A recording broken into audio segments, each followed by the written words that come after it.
Lesson 170. There is no cruelty in God, and none in me. No one attacks without intent to hurt. This can have no exception. When you think that you attack in self-defense, you mean that to be cruel is protection. You are safe because of cruelty. You mean that you believe to hurt another brings you freedom. And you mean that to attack is to exchange the state in which you are for something better, safer, more secure from dangerous invasion and from fear. How thoroughly insane is the idea that to defend from fear is to attack? For here is fear begot and fed with blood to make it grow and swell and rage, and thus is fear protected, not escaped. Today we learn a lesson which can save you more delay and needless misery than you can possibly imagine. It is this: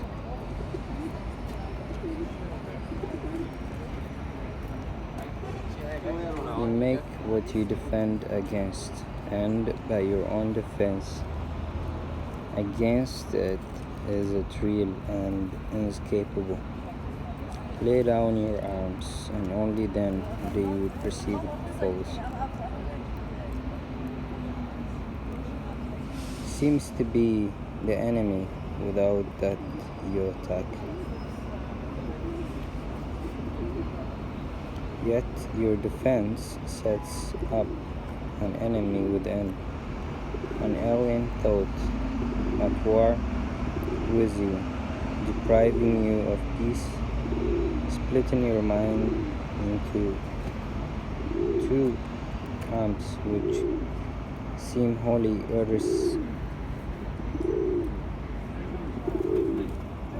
irreconcilable. For love now has an enemy, an opposite, and fear, the alien, now needs your defense against the threat of what you really are. If you consider carefully the means by which your fenced self-defense proceeds on its imagined way, you'll perceive the premises on which the idea stands.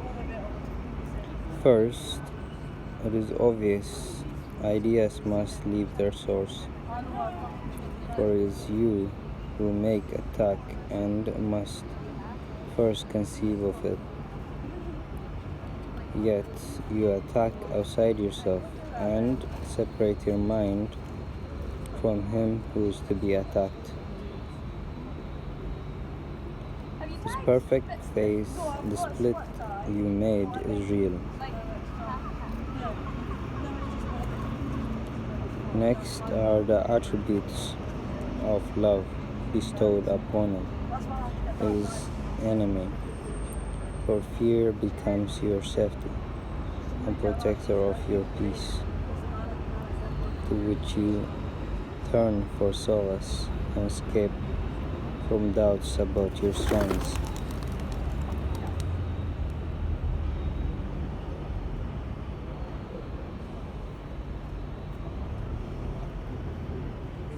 And hope of rest and dreamless quiet. And as love is shorn off what belongs to it, and it alone, love is endowed with the attributes of fear. For love would ask you lay down all defense as merely foolish, and your arms indeed would crumble into dust, for such they are.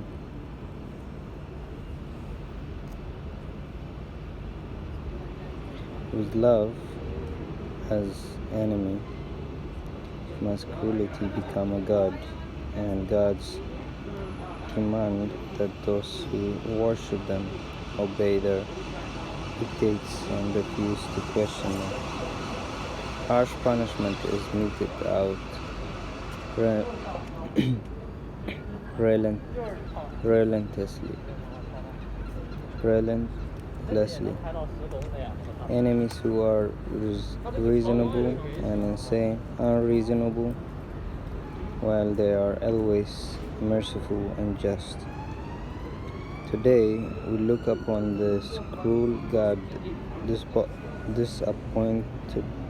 dispassionately, and we note that though his lips are smeared with blood and fire,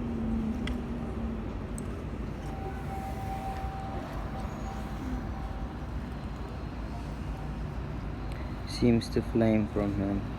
He is but made of stone. He cannot do nothing.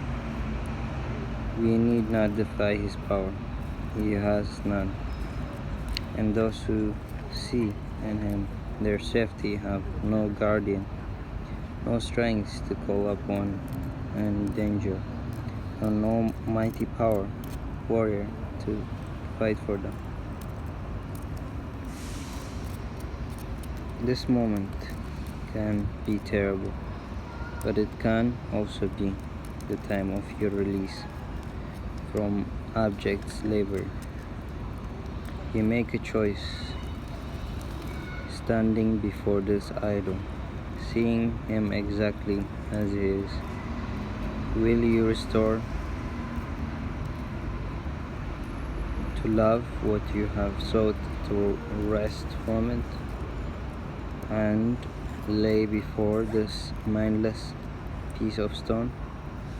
Or will you make another idol to replace it? For the god of cruelty takes many forms. Another can be found. Yet, do not think that fear is the escape from fear. Let us remember what the Course has stressed about the obstacles to peace. The final one, the hardest to believe, is nothing, and a seeming obstacle was the appearance of a solid block, impenetrable, fearful, and beyond surmounting.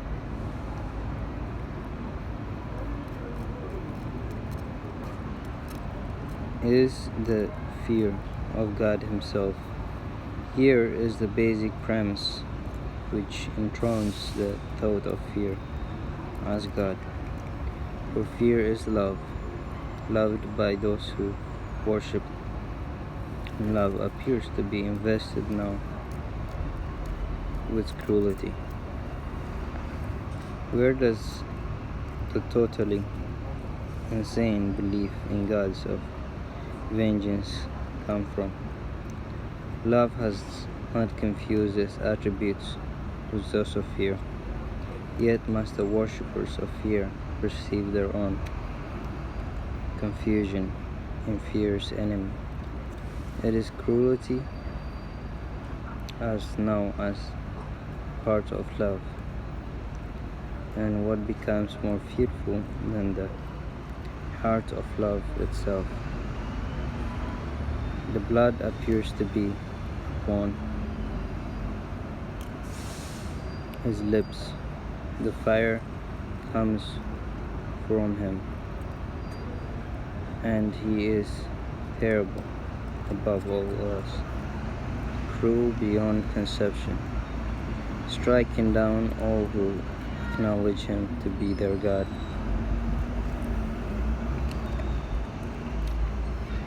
The choice you make today is certain, for you look for the last time upon this bit of carving stone he made, and call it God no longer. You have reached this place before, but you have chosen that this cruel God remain with you in still another form, and so the fear of God returned with you.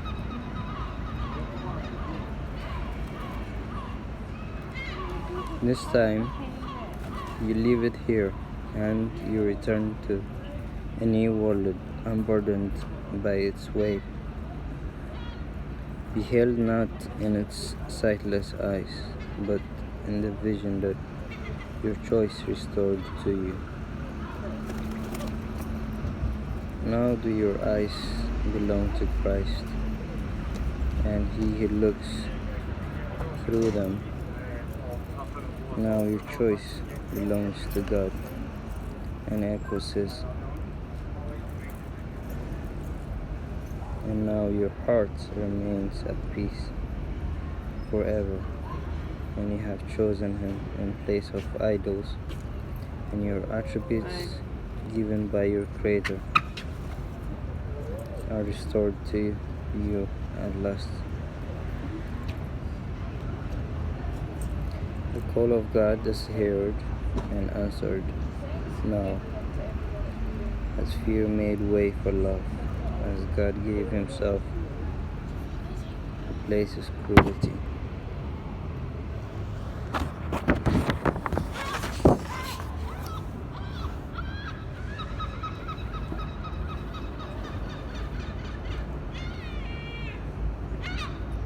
Father, we are like you. No cruelty abides in us, for there is none in you. Your peace is ours, and we bless the world with what we have received from you alone. We choose again and make our choice for all our brothers, knowing they are one with us. We bring them your salvation as we have received it now, and we give thanks for them who render us complete. In them we see your glory, and in them we find our peace. Holy are we, because your holiness has set us free. We give thanks, and we give thanks. Amen.